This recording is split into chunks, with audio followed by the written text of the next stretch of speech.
Hello guys, Crispy here, welcome back to another video. With this one, my friends, I'm gonna be testing a GeForce RTX 3050 8GB model in Indiana Jones and the Great Circle. This one is the Gigabyte Eagle version of the card. I am running it with the latest Nvidia drivers and I'm not manually overclocking it. You can see all of its specs right here in Tech Power Up's GPU-Z, and over on the left, I am pairing it with a Ryzen 9 7950X 3D CPU with half of its cores disabled, making it the same as the 7800X 3D and 32GB of RAM. These are very overkill specs for a 3050, yes, but as long as you don't bottleneck it, you will achieve the same FPS. Let's get into it, shall we? And well, let's start by going through the settings here. I'm playing at 1080p resolution, utilizing the low settings. As you can see, this is the low settings preset. And on the DLSS, I'm using DLEA. This is not utilizing any upscaling. It's just the anti-aliasing from DLSS. And down here, it's just color filters and contrast, so it doesn't really affect FPS. So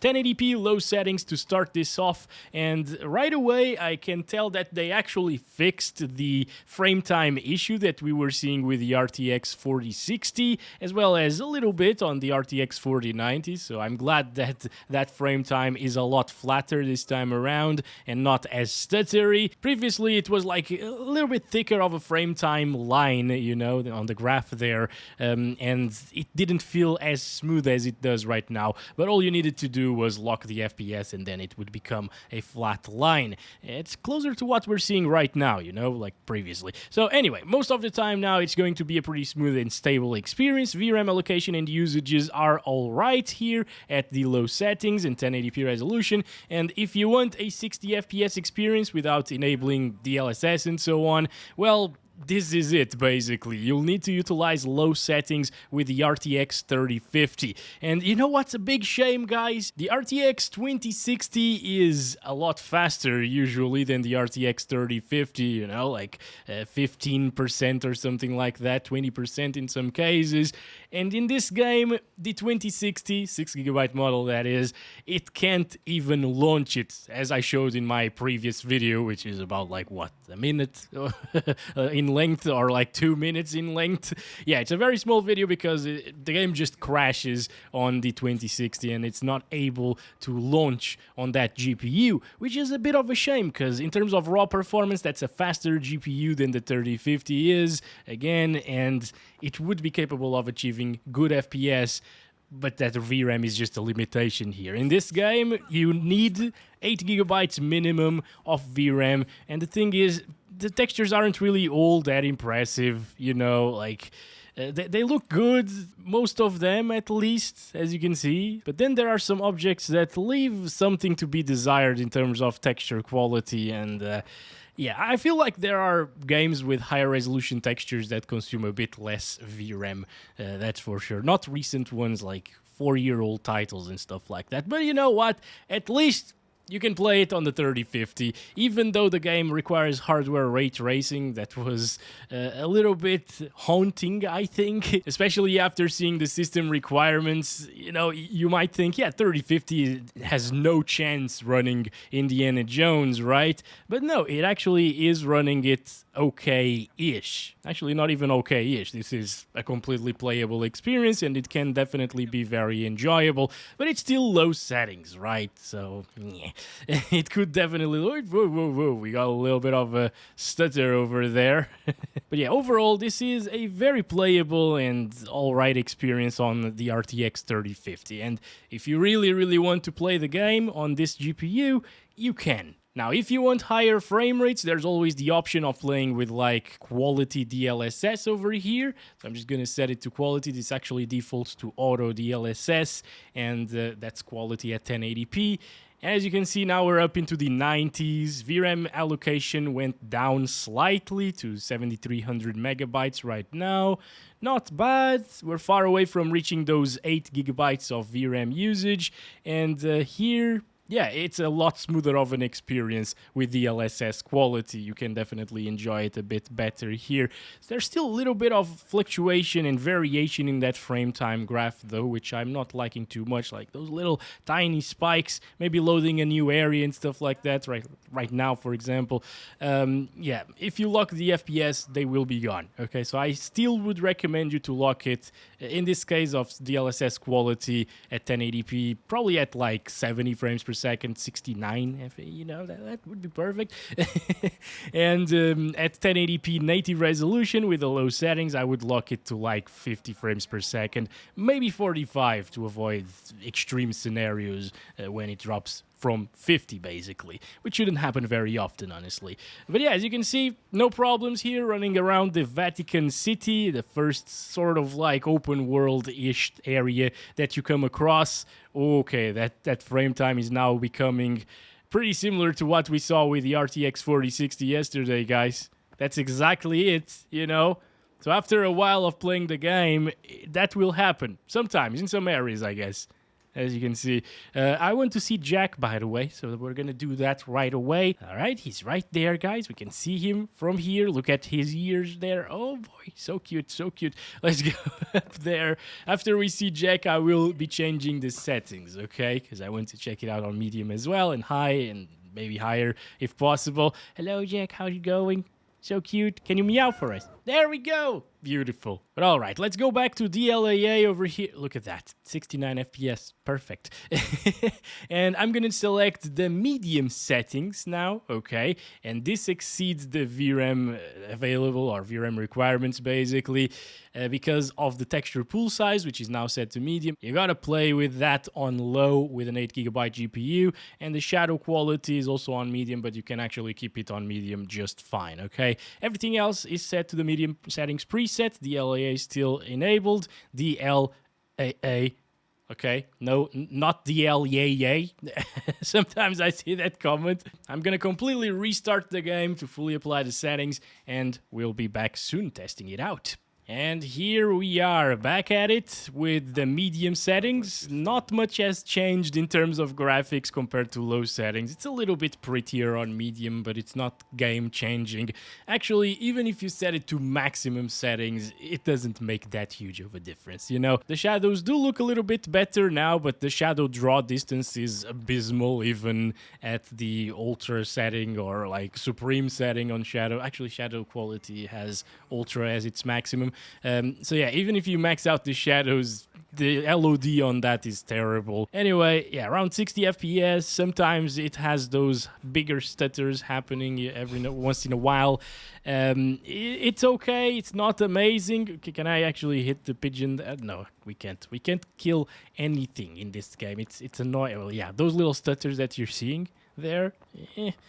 Not very appealing, right? And they're definitely a bit noticeable and more noticeable than on the low settings. They're happening more frequently as well, and that's because of the VRAM allocation there. It's at 7.9 gigabytes. It might be swapping some things, tiny things, into the RAM, and that's why we keep seeing those bigger spikes every once in a while. It's not as stable as the low settings, just like we saw with the RTX 4060, also an 8GB GPU. So if you want the best stability possible, just play with low shadows as well as low textures, and it should be fine. Or maybe like low preset, basically. But I want to check out the Peru area over here, which is the forest area of the game. It's more intensive than the city area, as you can see.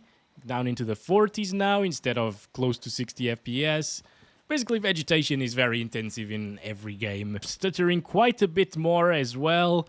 Look at that allocation on the VRAM side of things. Yeah, it's basically maxing out at this point, and the frame time graph is terrible at the moment, guys. It's still playable. I'll say this, it's still playable, and let me see if I can lock it to like 30 FPS and make it smoother. It's so choppy though because of the 30 FPS, but the frame time does seem like it is a little bit more stable now, as you can see. VRAM allocation also went down for some reasons, pretty weird. But yeah, we're not having those big stutter, big spikes that we saw without the FPS lock. So the FPS lock still helps a lot in terms of stability, and I highly recommend you to lock your FPS with every GPU that you play this game on, actually. It's worth utilizing an FPS lock for sure. It not only lowers the power consumption of your GPUs, it will also lower the noise levels because of the fan speed and so on, and it will make the game a lot more stable. This is quite a decent surprise, actually. What if I disable the FPS lock again? Let's set that to 1000. Oh, VSync is set to adaptive. Yeah, didn't notice that, but I got a 120Hz monitor right here, and that wasn't really working. And now, for some reason, the VRAM allocation dropped even further to 7.5 gigs. That's so weird. What the heck? What is going on? This is... okay, anyway, let's go back to the Vatican City, alright? Yeah, there we go. The VRAM allocation is at 7.9 gigs right now. Stutters are back here, yeah. Yeah, I guess if you play for about 10 minutes, walk around, load different areas and stuff like that, it will just start stuttering inevitably because of the VRAM of these cards, 8 gigabytes. God, goodbye, sir. Alright, give me your weapon, by the way. Yes, yours is better, because it's not broken, almost broken. Yeah, there we go, now I want yours. Oh, stop throwing things at me. There we go. What do you want, Bob? Stop it. Stop! Wait! Let's go! Let's go! Let's go! Fight all of the bastards! Hell yes! Hell yes! Fists for the win as well. Okay, never mind. Let's just go. 40-something FPS, by the way. It was dropping a bit with the fighting, but it seems to be a slight bit more stable than when we started, right? Pretty weird stuff, actually. Maybe it was the VSync causing the little frame time issues. Let me check. Let's set it to adaptive. It comes on adaptive by default, by the way. And no, it's pretty much the same thing. Alright. Doesn't really change the FPS, as you can see, by the way. So I'm just gonna keep on disabling VSync because I do have G-Sync enabled with this capture card. I don't need to utilize it. But yeah. Oh, come on, come on, come on. Stop it! Stop it! Okay, I'm dead. Anyway, let's use DLSS quality now with the medium settings and low textures and see how it does. VRAM allocation dropped down a little bit from 7.9 to 7.7 gigs. Still has a little bit of fluctuation there in the frame time graph, but it's not too annoying. Now it is. Now it's starting to... Maybe those are traversal stutters, I don't know. Because they happen whenever the little hat icon appears on top of the screen on the top right. At least some of the stutters do happen. See that? Right now. Yeah, that's pretty weird. Maybe it's just traversal stuttering, loading in new parts of the map, new things. Again, it happened again.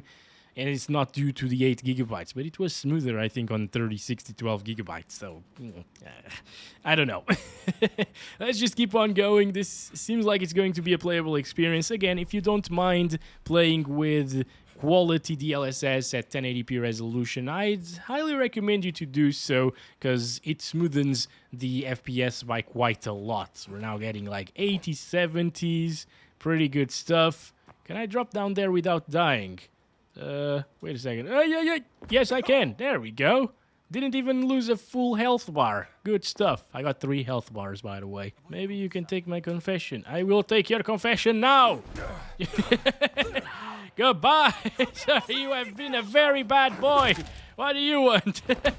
Fighting fathers? No. Do not fight the father. I am the father. Okay, there we go. There we go. Perfect. Good stuff. Good. I got a gun, buddy. Do you really want to do this? Oh, this is not a gun. Never mind. Alright, you know, there's a lot of exploring to do in this game. Ooh, interesting. It's a chapel. Alright, nice lighting here, by the way. I like that. I really like the lens flares as well when those happen. Look at that. And once again, there's that frame time graph that we have not seen happening on the 3060 at all. But with the 4060, it was like that all of the time.